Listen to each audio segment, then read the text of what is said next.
سب سے بری آمدنی کون سی ہے؟ اللہ انسان کو کس چیز کی سزا دے گا؟ کیا لوگوں کو پڑھے لکھے انسانوں سے بھی خطرہ ہوتا ہے؟ ان سوالات کے جوابات کو جانتے ہیں آج کے اس ایپیسوڈ میں۔ اعوذ باللہ من الشیطان الرجیم، بسم اللہ الرحمن الرحیم۔ ناظرین کرام السلام علیکم۔ سبیل قرآن کے اس تفسیری پروگرام میں ایک بار پھر ہم آپ کو خوش آمدید کہتے ہیں۔ آج ہم سورہ بقرہ کی 3 آیتوں کی تفسیر کو لے کر حاضر ہوئے۔ آئیے سب سے پہلے آیت نمبر 79 کی تفسیر کو جاننے کے لیے اس کی تلاوت اور ترجمے کو غور سے سن لیتے ہیں۔ كتاب أنزلناه إليك مبارك ليدبروا آياته وليتذكر أولو الألباب بسم الله الرحمن الرحيم فويل للذين يكتبون الكتاب بأيديهم ثم يقولون هذا من عند الله ليشتروا به ثمنا قليلا فويل لهم مما كتبت أيديهم وويل لهم مما يكسبون۔ پس افسوس اور ہلاکت ہے ان لوگوں کے لیے جو کچھ مطالب اپنے ہاتھ سے لکھتے ہیں اور کہتے ہیں کہ یہ خدا کی طرف سے ہے تاکہ اسے تھوڑی سی قیمت پر فروخت کر سکیں۔ پھر افسوس اور ہلاکت ہے ان پر اس کے بارے میں جو وہ اپنے ہاتھ سے لکھتے ہیں، اور افسوس ہے ان پر اس کے باعث جو وہ کماتے ہیں۔ ناظرین، اس آیت مبارکہ میں پروردگار عالم نے اپنے بندوں کے لیے ایک خوبصورت نکتہ رکھا ہے۔ اس ایک نکتے کو جان لیتے ہیں۔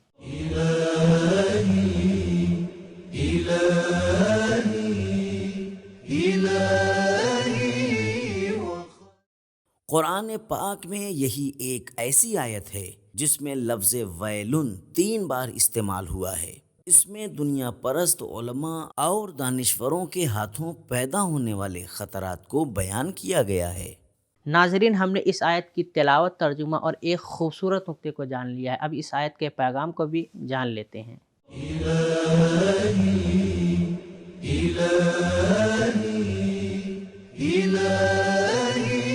نمبر 1، دین سازی پوری تاریخ میں سب سے زیادہ خطرناک سلسلہ رہا ہے۔ نمبر 2، بدعت، دین سازی، دین فروشی اور لوگوں کو گمراہ کرنا اور ان سے مال بٹورنا ایسے خطرات ہیں جو بدنیت دانشوروں کی طرف سے لوگوں کو لاحق رہتے ہیں۔ نمبر 3، تحریف کرنے اور بدعت کی بنیاد رکھنے والے قلموں، کتابوں اور زہر آلود مضامین سے ہوشیار رہیں اور ہر عالم پر اعتماد نہ کریں۔ نمبر 4، لوگ فطری طور پر مذہب کے دل دادہ ہوتے ہیں۔ بہت سے شاطر افراد ان کی اس فطری وابستگی سے ناجائز فائدہ اٹھاتے ہیں اور دین و مذہب کے نام پر انہیں اپنا غلط نظریہ اپنانے کی ترغیب دیتے ہیں۔ نمبر 5، بدعت اور جھوٹ باندھنے کا ایک اہم سبب دنیا حاصل کرنا ہے۔ نمبر 6، بدترین آمدنی وہ ہے جو دین سازی اور دین فروشی کے ذریعے حاصل کی جائے۔ نمبر 7، وہ لوگ سخت سے سخت عذاب کے مستحق ہیں جو عوام الناس کے عقائد و افکار میں بگاڑ پیدا کرتے ہیں۔ ویل کا کلمہ اس بات کو بتاتا ہے۔ نمبر 8، تاریخ میں ہر وہ گمراہی جس کی بنیاد بدعت پر رکھی گئی ہو، اس کا گناہ بنیاد رکھنے والے کی گردن پر ہوگا۔ پھر جو بھی اس گناہ کے کام کو انجام دے گا، اس کا بنیاد رکھنے والا بھی اس میں شریک ہوگا۔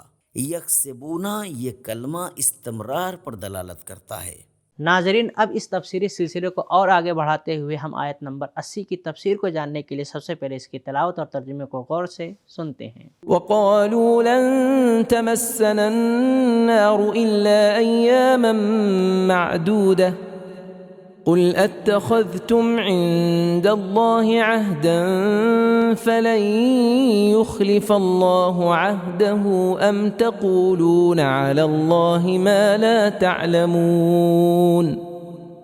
اور وہ یہود نے کہا کہ چند دنوں کے سوا جہنم کی آگ ہم تک ہرگز نہیں پہنچے گی، تو آپ صلی اللہ علیہ وآلہ وسلم ان سے کہہ دیجئے کہ کیا تم نے خدا سے کوئی عہد و پیمان لیا ہوا ہے جس کے بلبوتے پر تم کہہ رہے ہو کہ خدا ہرگز اپنے عہد و پیمان کی خلاف ورزی نہیں کرے گا، یا پھر خدا کی طرف ایسی بات منسوب کرتے ہیں جس کا تمہیں علم نہیں۔ ناظرین، اس آیت مبارکہ میں بہترین اور مفید صرف ایک ہی نقطہ پایا جاتا ہے، آئیے اس ایک نقطے کو جان لیتے ہیں۔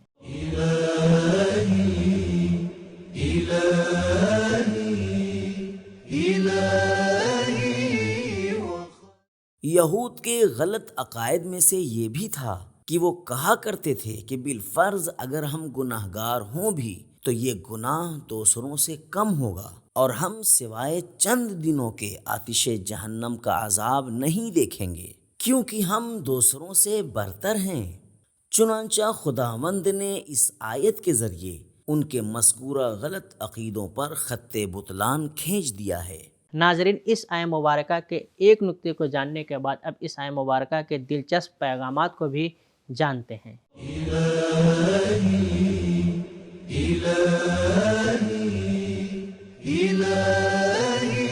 نمبر 1، دوسروں سے خود کو ممتاز سمجھنا یہودیوں کی خصوصیات میں سے ہے۔ نمبر 2، غلط افکار اور ناروا بیانات کو جواب دیے بغیر نہیں چھوڑ دینا چاہیے۔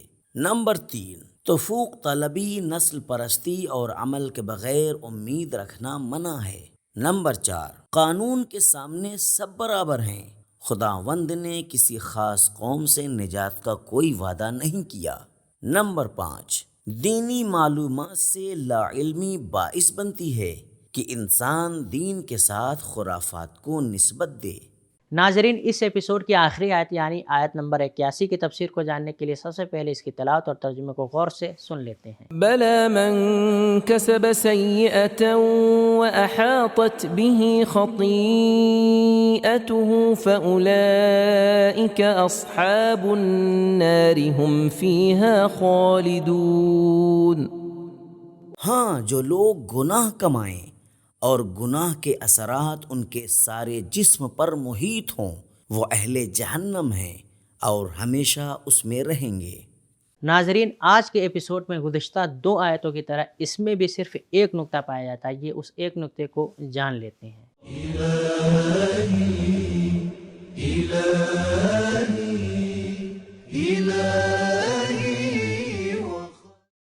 بنی اسرائیل کا گمان یہ تھا کہ خدا کی طرف سے ان پر دوسروں کی نسبت بہت کم عذاب ہوگا۔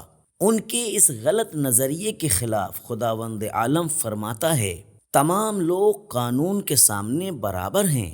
اگر گناہوں کے اثرات کسی شخص کو اس طرح اپنے احاطے میں لے لیں کہ اس کے لیے توبہ اور خدا کی طرف بازگشت کی گنجائش باقی نہ رہے تو وہ ہمیشہ کے لیے جہنم میں رہے گا۔ ناظرین، اب چلتے ہیں اس آیت مبارکہ کے پیغام کو بھی جانتے ہیں۔